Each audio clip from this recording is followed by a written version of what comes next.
Hello everyone and welcome back to a new video. I know it's been quite a while, but to make a long story short, my computer, my laptop, which I used to do pretty much everything, was not booting properly. It was missing a critical file for Windows boot, and when all was said and done, I had to restore it to a factory state and wiped it clean, and I lost, well, everything in the process. I had some stuff backed up, but granted, you never have everything you want backed up when that kind of thing happens. So in turn, I actually had a lot of videos made. I had a lot of recorded game footage and all that, and I just lost everything. So it's like kind of starting brand new again. So I've been working with that for weeks now, reinstalling programs, the whole deal. So, but I'm here, and this time I'm here with some handheld recommendations. I've been getting a lot of people asking me, can you recommend some titles, some good games on the handheld system, specifically Nintendo DS and PSP.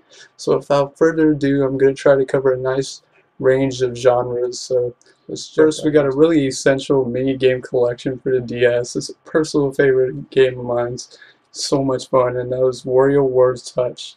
This is a phenomenal game, part of the Wario War micro games, kind of series, and basically it's just a bunch of like really crazy, over the top, super frantic mini games, and you have to like do these mini games really fast, and it's really fast paced, tons of unlockables. It's really nice, quirky style and humor.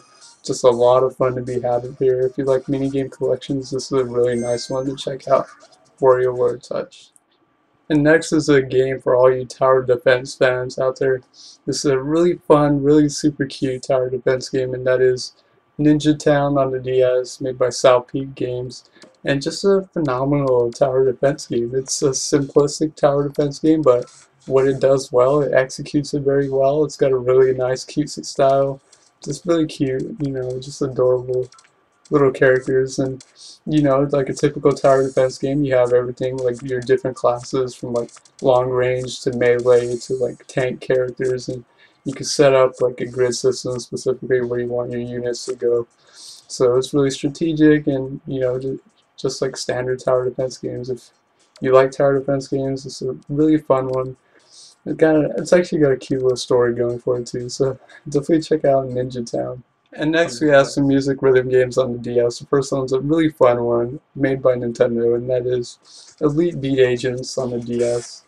You can find this relatively cheap, and what it is a music rhythm game involving the touchscreen and tapping, specific like little icons and all that, and some notes you have to hold for a certain amount of time. What really caught me off guard with the game is that it's actually got like some actual licensed music in there, so that really caught me off guard. It's got a nice little presentation style, kind of comic booky, and just really interesting music rhythm game. Just really quirky, a lot of fun to be had here, but it's still pretty challenging. And I'm one of those people who doesn't really have a rhythm, even though I still like music rhythm games. But yeah, it is challenging, especially for someone like me. But still, I can have fun with it, appreciate it. So if you're a music rhythm game fan, check out Elite Beat Agents. And while we're on the subject of music rhythm games, the next one was published by Atlas and went really overlooked and just kind of forgotten about. It slipped into obscurity. And I can see some of the reasons why, but at the end of the day, it's a solid, quirky little music rhythm game, and that is Marama on the DS. What this is just like a typical music rhythm game. It's got a really quirky, like Japanese anime style, really cutesy, really kind of lighthearted. It doesn't have the biggest soundtrack list in the world. There's only like maybe 10 songs, but and like half of them are okay, the half of them are kind of bad, but it's still fun. The gameplay is actually really interesting. It combines almost like the aspects of an Elite Beat Agent game where you use the touchscreen. It combines those aspects with like a DDR mechanic where you gotta press left, right, up, down at specific times as these notes are scrolling through the top of the screen. And there's some other like stylus mechanics where you can circle notes, and you have to fill these notes in order to hit them when they're going across. So really interesting. It's got different modes. So at the end of the day, it's a fun music rhythm game that can be found relatively cheap too. And next we have a really interesting game. This might surprise people, but what this game comes down to is I recommend this for people of like 2D side-scrolling action beat-em-up games. It's actually surprisingly interesting and good, and that is Full Metal Alchemist Dual Sympathy on the DS. And I'll be the first to admit I really don't know anything about Full Metal Alchemist, but I just went into it, just wanted to play it, and when all was said and done, I had a fun time, just playing like a really casual kind of arcadey beat 'em up, and I was kind of surprised to find out that was the game style it was. But what it came down to is it was really nicely executed, nice level design, nice enemy variety, just really cool combos you could pull off, and just really phenomenal. It's short too, so it didn't take me long to beat it. Maybe like a couple hours and you're done. But it's a nice, fun arcadey style, side-scrolling beat 'em up. If you like that kind of game, definitely give this game a look. I mean, even if you can't understand the Full Metal Alchemist universe, you'll still be able to appreciate it. And next, I would like to recommend some racing games on the DS. I got two here, and the first one is a really underrated racing game on the DS. I bought this as one of my early DS games. It was like one of the, I would say, first 5 DS games I owned, and I loved it. Just played it to death, and that was Asphalt Urban GT on the DS. Just a phenomenal kind of arcadey street racer, which was on like cell phones, I think, at the time and all that. So just really high quality. What they were able to pull off on the DS, they executed really nicely. The level and track design is really solid. There's got a really nice car selection with full licensed cars. We're talking like anything from American muscle cars to Japanese tuners to like exotic sports cars. You could tune the cars a little bit, and just a lot of fun. Different modes to be had, a nice variety of like different tracks. So just a phenomenal racing game. I still have a lot of fun playing this game. It is one of the early DS games I own. So and next we have an essential DS game on to own if you're a racing game fan. If you don't have a 3DS, it's okay. This game is still a lot of fun, and that is Mario Kart DS. I would recommend Mario Kart 7. That's a phenomenal game too. But if you don't have a 3DS, nothing wrong with Mario Kart DS. Even though the online multiplayer is kind of broken nowadays with a lot of cheaters and hackers and whatnot, it's just not as fun. But it's still a solid game if you want to play it by yourself. Go through all the classes, a lot of fun, nice level design, nice track design like you would expect in a Mario Kart game. It's really quirky. They introduced like new carts to choose from in this game, so just a lot of fun. They brought back battle mode in this, which is always a personal favorite of mine. And the cool thing about this is if you have some friends who have like old school DS or any DS, you can still have a lot of fun because this is one of those single card only gameplays where only one of you needs the cart and you and your friends can all play the game together, race and battle on just one cart. So they can just like download a temporary copy. It's one of those single cart use games. I remember doing that a lot, and that was a lot of fun just playing with my friends. Mario Kart DS. It's classic, definitely essential title to own for your DS if you're a racing. Next, I want to recommend some puzzle games. First one is a really simple but really fun, addicting puzzle game, and that is Planet Puzzle League. It's pretty much Tetris Attack, and that's all it is. If you ever play Tetris Attack, this is it. Or Pokemon Puzzle League, this is it. This is like nothing has really changed. And basically, what this game revolves around is you play with the DS, like held horizontally, as you can see, like in the picture here, and you basically swipe blocks left and right to make patterns of 3 or more disappear. Really interesting, a lot of game modes. It does have some online play, but I haven't tried that. Probably, I would assume it's probably dead by now, the community on there, but it does have online play, lots of different modes. It has a stat tracker mode where if you play it like on a daily basis, it keeps track, almost like Brain Age, how it had like the graphs and all that of your progress. Similar feature in here. Different little like quirky backgrounds. The music is pretty cool. So just a really fun, simple puzzle game. I'm a huge fan of Tetris Attack, so I love me some Planet Puzzle League. And the next game I would like to recommend is a Nintendo published title. It's an essential puzzle game to have. It's a sequel to a series that started on the Game Boy Advance, and that is Mario vs. Donkey Kong 2 March of the Minis. And what this is a puzzle game revolving around these little mechanical Marios, and you have to guide them through these 2D levels with all kinds of traps and hazards and obstacles to face. And they keep moving, that's the trick, they keep moving until they hit like a wall or an obstacle or something. So you kind of have to work around that, and that's the puzzle aspect. It starts out really simple, but obviously gets really complicated. Then there's like a level editor in here. The level editor is actually really in depth, so you can create your own levels and you can unlock like new characters like mechanical Donkey Kongs and mechanical Toads. Just a lot of cutesy humor, just a lot of fun, and we had this classic puzzle game. If you're a puzzle fan, definitely check it out. And next we have a game that blends point and click adventures with really extremely challenging puzzles. And this next recommendation is more of a series recommendation, even though I'm showing one right here, and that is the Professor Layton series on the DS. This is Professor Layton and the Diabolical Box. And what these are they're point and click adventure games that have a lot of hundreds of puzzles intertwined within the story and how it goes out. And the stories are actually really solid in these games. The presentation is absolutely phenomenal, done by Level 5. It's got gorgeous animations, gorgeous looking game. The puzzles are, like I'm telling you, like extremely challenging. Some of them are just brutal, and it's like it has a good range of like variety of puzzles though, even though, it ranges from some that are fairly straightforward and some that are extremely challenging. Like it mentions, it ranges from simple like arithmetic to, riddles and all these kind of like other matching games. It's just a nice range in the puzzle kind of selection. And you can also go back and like replay some of these puzzles. So just really, really good games, even though it is extremely challenging with the puzzles. Just phenomenal games. If you're a puzzle fan and want a nice adventure to check out the Professor. And lastly, we come to my personal favorite genre, and that is RPGs. And I've amassed quite a collection of RPGs on the DS. I've actually collected a majority of the RPGs, and there's still quite a few I need. But first off, I have two games here that are nice, I would say, starter RPGs if you're like just trying to get into RPGs for the first time on the DS. These are really kind of beginner friendly, I guess you would say, but still good games. First one here is the Nintendo published RPG, and that is Magical Star Sign. And what this is it was a really like kind of simple but really good RPG.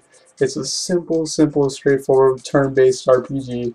Got really beautiful animation and style like you would expect from a Nintendo game.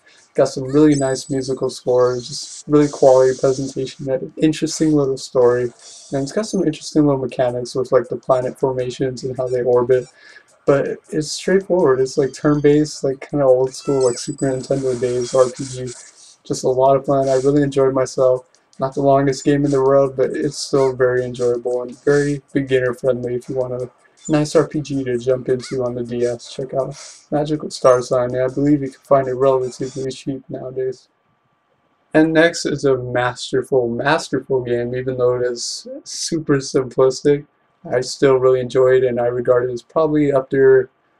Like if I had to make a top 3 DS games, it would be in there for sure, hands down. And that is Solo to Robo Red the Hunter for the Nintendo DS. And what this is, made by Bandai Namco Games, it's an action RPG revolving around this character named Red, who pilots a little mech suit. And you go around to like just like a typical RPG. You go around the towns, and then you go into like these dungeons, and the dungeons have like mid boss fights and boss fights. But the battle mechanic revolves around literally picking up enemies in your mech suit and throwing them. And you could like, it sounds super simplistic, which it is, but you can also like combo it by constantly throwing them. And later on, past the halfway point of the game, they do introduce some new elements which add a little more depth to the battle mechanic system. But what this comes down to is, I could care less if it's extremely simple. Some of the best games are actually some of the most simplest games. I mean, look at stuff like Tetris and stuff like that. Quality, but super simple. But this is amazing. What it comes down to is some of the most beautiful, beautiful presentation on the DS. I would questionably say this is the most beautiful game done on the DS. It is executed masterfully. It really shows that Bandai Namco knew how to use the hardware. The towns, the cities look absolutely phenomenal. They're presented in a multi-layer kind of style where it's just absolutely beautiful. You have to see it just to see how wonderful it is. Fantastic musical score, fantastic story. The story, it's weird, like with no spoilers, but the story picks up past the halfway point, and you'll know when you hit the halfway point for sure. But the first 10 hours of the game are fairly good, but it's those later hours, like the later half of the game, absolutely phenomenal. The story picks up, lots of twists and turns you would not see coming. And what comes down to is I spent 30 hours into this phenomenal RPG, and a simple RPG. So if you're looking for something simple to jump into, but you're not the biggest RPG fan, definitely even veteran RPGs will find a lot to love here. highly recommend Solo to Robo Red. Next, I guess we'll jump into a little more hardcore RPGs that are geared towards a more veteran RPG audience. But first one is a homage and tribute to old school dungeon crawler RPGs. If you like that, definitely check out Etrian Odyssey 3 to Drowned City, part of the Etrian Odyssey trilogy on the DS.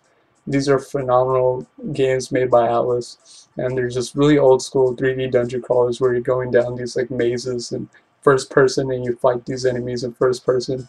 Really old school. You can create your own maps and like you can chart them, marking everything from like walls and paths to items and bosses. You can mark everything like old school days when you needed like chart graph paper in order to beat some of these 3D dungeon crawlers. So just an homage to that. If you like the old school RPGs, definitely check it out. Beautiful presentation, phenomenal musical score. The battle theme in here is one of my personal favorite battle themes, and just a phenomenal game to be had here. Tons of hours of gameplay, but extremely challenging. It is kind of a grind fest at times, but it's just a beautiful game to grind in. I enjoyed my time grinding in this game. It's just a lot of fun. I love the old school throwbacks, so if you like that too, definitely check out Etrian. Next we have another RPG made by Bandai Namco Games, and that is Summon Night Twin Age for the DS. This is an action RPG that's heavily based, focused on the touchscreen. So it uses a lot of touchscreen mechanics. And what this is just like a game where you play as this girl who's just going on a quest, and just like a simple quest, and then you do go to like towns, but it is kind of a dungeon crawler. So you go into like these dungeons and fight some bosses towards the end of the dungeons, and everything, all the battle mechanics are executed using the touchscreen. But it's executed really nicely, actually very nicely. It doesn't feel tacked on or anything, like that kind of sounds tacky using a touchscreen, but it works, and it works surprisingly well. Like you can summon a wave of water, and like you draw a line where you want the wave of water to go. So like you draw like a circle pattern, it'll do like a circle of water. So just really executed beautifully. Beautiful presentation, phenomenal musical score. Just what to expect from a Bandai Namco game. Phenomenal game. I actually need to finish it, but I played quite a bit of it and I really enjoyed it. Enough to recommend it to action RPG fans. So definitely check out. Lastly, I would like to wrap up with one of my personal favorite SRPGs on the DS. And it's a game that's very mixed with a lot of people for a lot of different reasons, but I beat the game and I thought it was absolutely masterful and phenomenal. And that is Nights in a Nightmare on the DS, which is also available on the PSP. And there is no superior version, it just comes down to preference, so that whether you feel like moving your spirit around with the joystick or a touchscreen. And me personally, I think the touchscreen just works phenomenal. And graphically, it doesn't look too much different from the PSP, so what this is part of the Department Heaven series featuring games like Riviera, Yigager Union, and the soon-to-be-released Gungnir. Just quality SRPG right here. You had different classes like standard SRPGs from like archers to, light knights to just like paladins, stuff like that, and they all have different reaches. Very typical. It does have an extremely high learning curve. The tutorial will take you almost an hour just to clear a basic tutorial. But don't be frightened. I think that's what turns a lot of people off. They really think this game is super complicated. Maybe it's just me and I played a lot of complicated games before, but really you can get through the majority of this game just knowing the basic features, and the basic features isn't too bad. So what it plays out as, and what the interesting part of this game is you play as a soul, and you put the soul in like these knights who are like vessels for the soul. They need the soul in them to become alive and activate it and attack enemies. But the soul takes damage and it transforms into like a kind of bullet hell shooter at times, where you gotta dodge like bullet shots. If you get hit by it, that's how your health replenishes. So really interesting game, just very unique. The story is pretty good, pretty solid. Musical score absolutely phenomenal, and just a really high quality SRPG with a lot of replayability too. So if you're an SRPG fan, don't be deterred by the game. You just gotta commit to it. This isn't one of those games where you can put off and put on and play like that. No, you gotta commit to it. But if you commit to it, you'll find a really high quality SRPG in Nights of the Nightmare. So there you have it, guys. Thank you for watching my handheld recommendations for the Nintendo DS. I will be back with PSP recommendations shortly. But I just want to state, I own a lot of DS games. I actually own quite a bit. Obviously, I can't play everything you guys play, so I have some phenomenal DS games to still play that are just in my backlog, and these are based off games that either beaten or played for a long time. So that's why you probably didn't see some games in here. But anyways, thank you for watching. Until next time, I'll see you guys later. Take it easy, guys.